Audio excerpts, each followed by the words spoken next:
Ladies and gentleman السلام علیکم ورحمۃ اللہ وبرکاتہ۔ ناظرین اکرام، آج کی اس ویڈیو میں ہم قرآن کریم کے چیپٹر نمبر 9 کو کمپلیٹ کرنے جا رہے ہیں۔ آپ سب سے گزارش ہے کہ اگر آپ کو ہمارے میسیجز پسند آئیں تو ہمارے ان میسیجز کو اپنی کمیونٹی کے دیگر افراد تک بھی شیئر کیجیے اور اس کار خیر میں ہمارا ساتھ دیجیے۔ تو آئیے بنا ٹائم ویسٹ کے اپنے آج کے اس یونیک سے ٹاپک کی جانب بڑھتے ہیں۔ Ladies and gentlemen, if we talk about Prophet محمد علیہ الصلوۃ والسلام تو اس کے لیے ہمارے لیے بیسٹ یہی ہے کہ ہم اس کو ہسٹوریکل فیکٹس کی روشنی میں بیان کریں۔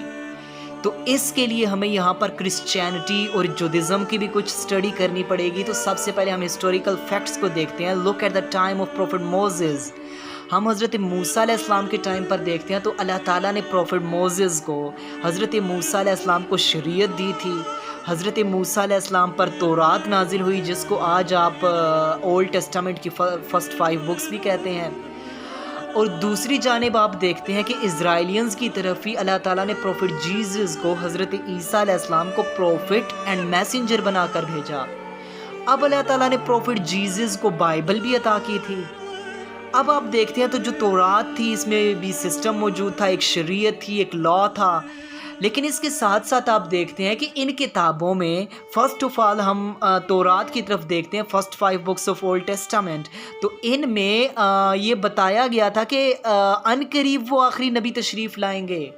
پروفٹ محمد علیہ الصلوۃ والسلام کی شان میں آیات موجود تھیں، اور جو ان کے ریبائز تھے، جو جیوش ریبائز تھے، یہودیوں کے اسکالرز تھے، علماء تھے، یہ تو بڑا اس چیز کو سیلیبریٹ کرتے تھے، بڑا انتظار کرتے تھے کہ کاش ہمیں بھی وہ ٹائم مل جائے پروفٹ محمد علیہ الصلوۃ والسلام جب اس دنیا میں تشریف لائیں گے۔ تو یہودی بھی اس چیز کے جشن مناتے تھے، خوشیاں مناتے تھے کہ عنقریب آخری نبی آئیں گے۔ اس کے بعد جب پروفٹ جیزس آ گئے تو پروفٹ جیزس کو بائبل دی گئی، اور بائبل میں بھی اس طرح کی ورسز موجود تھیں۔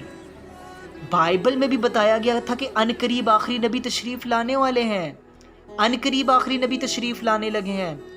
پروفٹ محمد علیہ الصلوۃ والسلام کی شان میں آیات موجود تھیں۔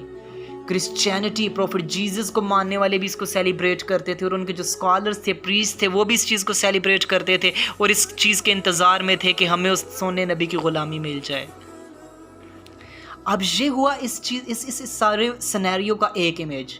اب آپ دوسرا امیج دیکھتے ہیں تو ایز وی ناؤ دیٹ کہ فرسٹ آف آل تو ہم دیکھتے ہیں کہ جو ایک اللہ تعالیٰ نے پروفٹس اینڈ میسنجرز کی، پروفٹس کی ایک لمبی چین جو تھی وہ اسرائیلیٹس کی طرف بھیجی تھی، اسرائیل کی طرف بھیجی تھی۔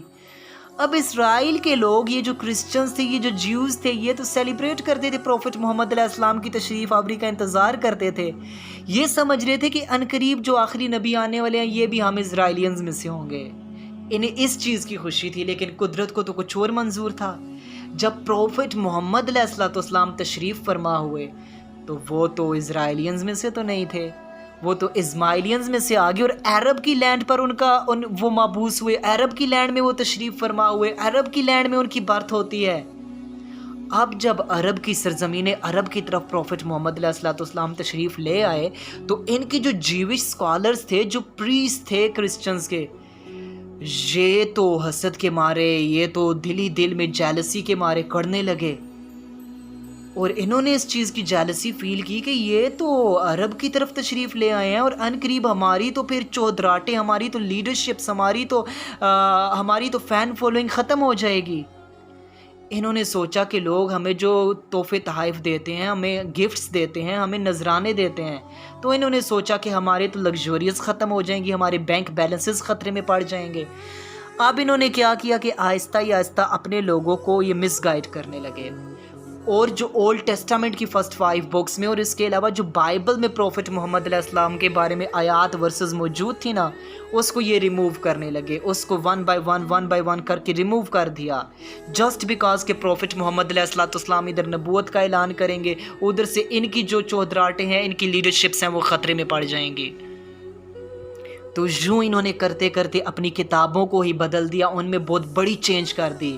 کرسچنز کے پریسٹ اور جیوز کے جیوش ریبائز نے مل کر بہت بڑی چینج کی اپنی کتابوں میں، اور آج کے دور میں جو بائبل، گوسپل اور اولڈ ٹیسٹامنٹ جو موجود ہے، یہ اپنی اصل حالت میں موجود نہیں ہے، کیونکہ اس میں ایک بہت بڑی چینج ہو چکی تھی۔ اس کے بعد بتایا جا رہا ہے کہ یہ جو لوگ آپ کا انکار کرتے ہیں، جو لوگ آپ کا بائیکاٹ کرتے ہیں، انہیں کہہ دیجئے میرے لیے تو اللہ ہی کافی ہے۔ اس میں تو یہ لوگ اپنا نقصان کر رہے ہیں نا، ظاہر سی بات ہے، ایک پروفٹ، ایک میسنجر ان کی طرف تشریف لا رہے ہیں، اور جس چیز کا انہیں پتہ تھا، جس چیز کا یہ انتظار کرتے تھے، جس چیز کو یہ سیلیبریٹ کرتے تھے، لیکن اس کے باوجود اتنی جیلسی، اتنا حسد، اپنے بینک بیلنسز کی فکر، اور سب سے امپورٹنٹ، جو سب سے انٹرسٹنگ بات تھی، جو باقی کسی نبی اور رسول میں موجود نہیں تھی، کہ پیچھے جتنے پروفٹس آتے رہے ان کی جو پروفیسیز تھی وہ صرف ایک علاقے کی طرف ہوتی تھی۔ کوئی عراق کی طرف آ گیا، کوئی اسرائیل کی طرف آ گیا، کوئی سیریا کی طرف آ گیا، تو جس جس اسٹیٹ کی طرف یہ آتے تھے، جس جس علاقے کی طرف، ادھر ان کی لیڈرشپ چلتی تھی۔ لیکن آخری نبی پروفٹ محمد علیہ السلام کو یہ شان، یہ مقام، یہ مرتبہ ملا ہے کہ آپ کی لیڈرشپ ورلڈ وائڈ، آپ کی لیڈرشپ گلوبل ہے، آپ تمام جہانوں کے لیے رحمت للعالمین بن کر آئے۔